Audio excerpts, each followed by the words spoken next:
אני אילי סוויסה, אומן חושים כבר קרוב ל10 שנים, זה מה שאני עושה בתחום, אני בן 20. אני אספר לכם באמת איך זה הכל התחיל. הכל קורה בגיל 10. אילי היא ילד מאוד מאוד מופנם. יום אחד קופץ לי סרטון של הקוסם חזי דין, יצא לכם לשמוע עליו, נכון?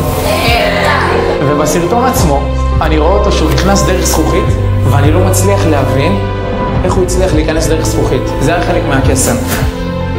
אז אני חוזר מספר פעמים על הסרטון, עד שאני מנסה לגלות מה היה שם.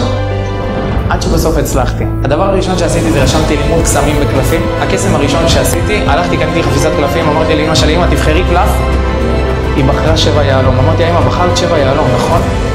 היא באותו רגע חייכה. מאז אני מבין שזה מה שאני רוצה לעשות בחיים. 1, 2, כן.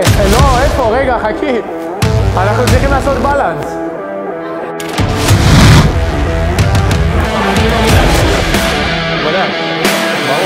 כמו שאתה יכול לראות, הקהל כאן מאחורי כבר מחכה. אנחנו קצת מאחרים, באנו ממש מרחוק.